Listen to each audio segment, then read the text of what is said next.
When we're young, we have an amazing, positive outlook about how great life is going to be, but somewhere along the line, we forget to dream and end up settling. Join Up Dots features amazing people who refuse to give up and chose to go after their dreams. This is your blueprint for greatness. So here's your host, live from the back of his garden in the UK, David Ralph.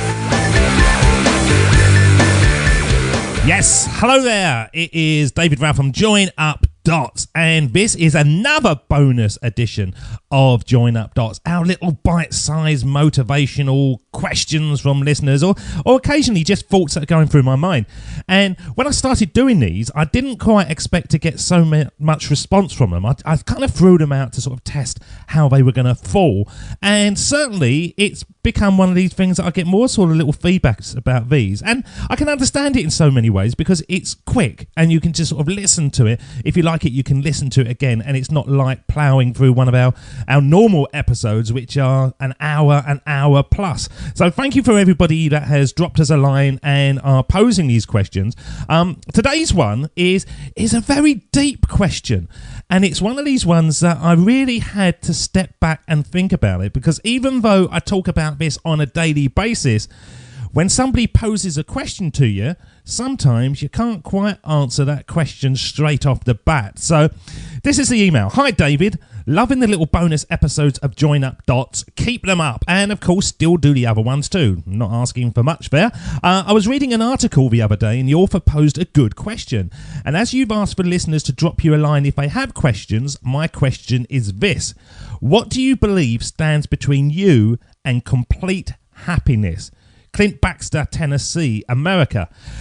Wow, that is a really good question, Clint, because when I first got that email, I thought to myself, well, I'm already there. I'm already happy. I'm doing what I want.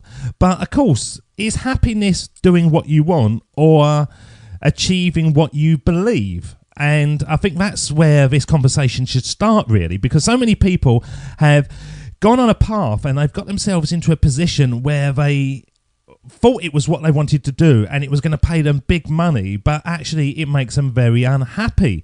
So that route to happiness can change all the while, and I suppose it should change, because as we grow older we should be changing our opinions and changing our outlooks and doing different things.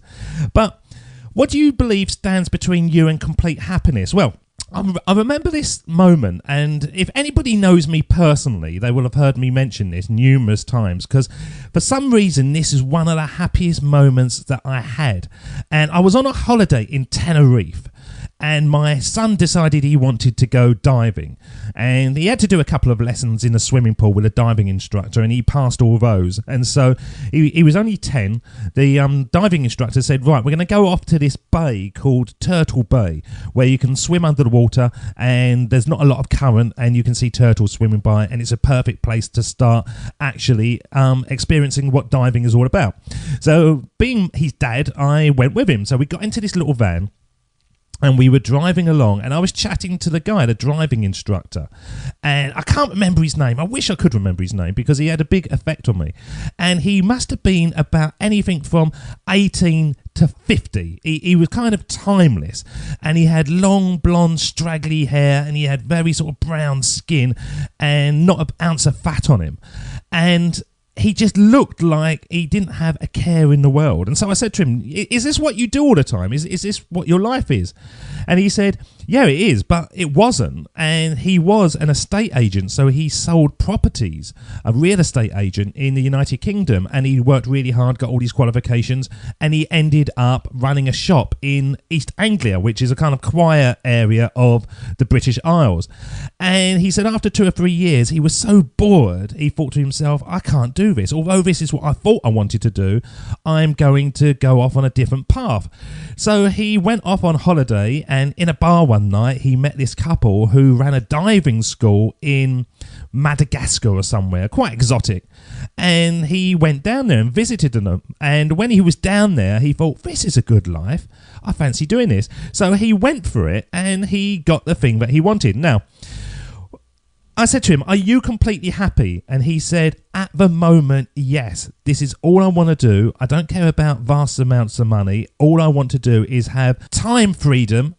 I have location freedom, And as for salary and that, I'm pretty independent. And I said to him, do you think you'll always do this? And he said, why would I always want to do this? Why wouldn't I just go for the thing that makes me happy? This is what makes me happy at the moment. Why can't I change direction?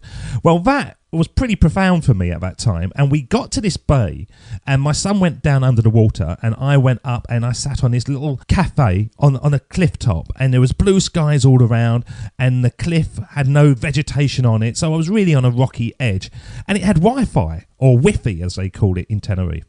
And I had my laptop on just so that I could pass a bit of time. And I was sitting there doing a bit of work, and I looked around and I thought, could I be any happier? I've created an office where nobody can get to me. I'm doing work. I've got a nice cold Coke in front of me.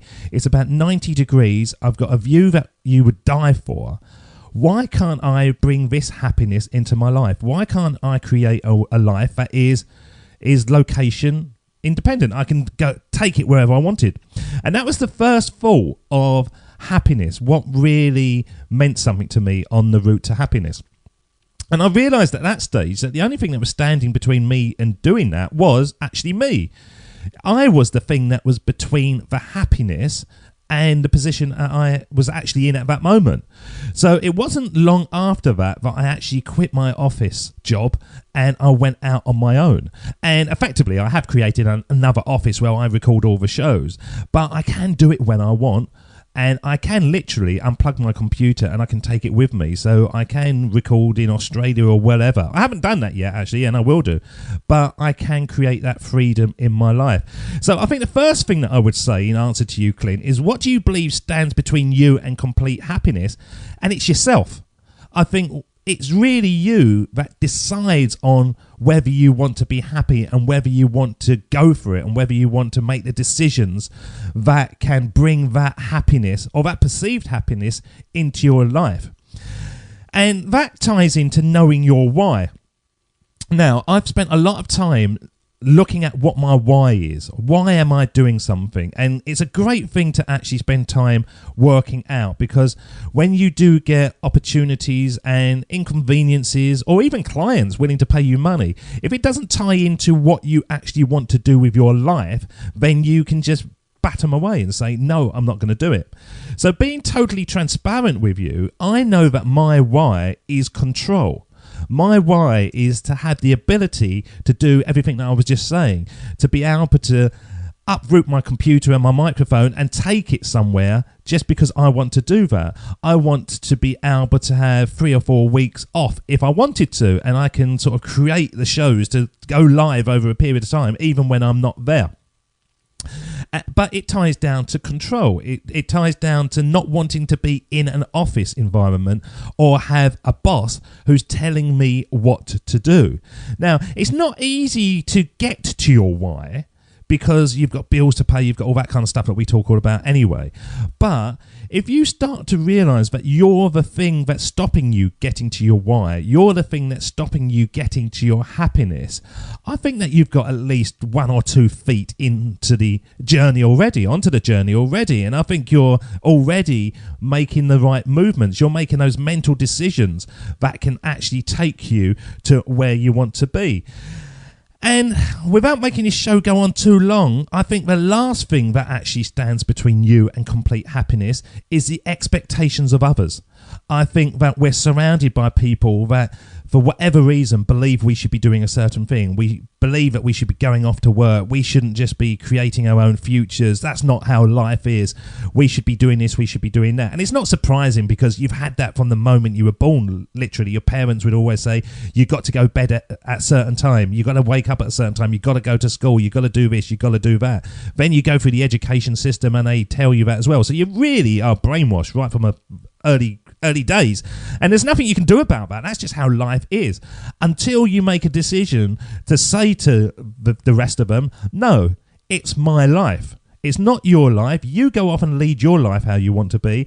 I'm going to live my life as I want it to be, and I'm not going to cause any issues to people. I'm going to bring huge value to myself, to my loved ones, to the world, but ultimately get off my back, leave me alone, let me do my own thing, and you go off and do your own thing. So they are the three things that I would say really do stand between you and complete happiness. And in reverse order, I would say the expectations of others. That is the thing that you've really got to look around you and wonder why people are getting you to do certain things. Why are they asking you to do those? Is that part of their agenda and not yours? Are they asking you to do work that benefits them but not yourself? So think about that very carefully. Then spend some time really wondering about your why. Why do you want to do something? What is important to you? And try and get your personal and your business why ticking along, because then it makes it so much easier to be focused on the path you want to go. And the last thing, make sure that you realize that what truly stands between you and complete happiness is yourself. It's only going to happen if you make the decisions to make it happen. Nobody else is going to do it for you. You've got to make those decisions. And believe me, listeners, I am a classic example of this. Once you realize that and you start making the decisions, you find out they're damn sight easier than you thought they were going to be. You can really bash them out day after day after day after day, and the momentum builds up until almost you're not having to make the decisions. The world is kind of taking care of it, and that's when it gets into that kind of stuff that people talk about and people dislike, the law of attraction and all that. But it's all that cause and effect that you've built into your life leading up to that point that makes things just naturally happen around you. And then you realize that actually those decisions are being taken care for you, and you're on your way. So that is the episode today. So thank you very much, Clint, for sending us an email. Once again, hopefully that's been useful. Hopefully that's the kind of show that you'll listen to and then just think about your own personal situation and sort of reflect on actually what you're doing. And of course, we will be dropping you more Join Up Dots episodes into your MP3 box or your player or wherever you listen to it as soon as possible. And until then, look after yourself. This was David Ralph from Join Up Dots. And once again, we're one step closer to the future we deserve. David doesn't want you to become a faded version of the brilliant self you were once to become. So he's put together an amazing guide for you called the 8 Pieces of Advice That Every Successful Entrepreneur Practices, including the 2 that changed his life. Head over to joinupdots.com to download this amazing guide for free, and we'll see you tomorrow on Join Up Dots.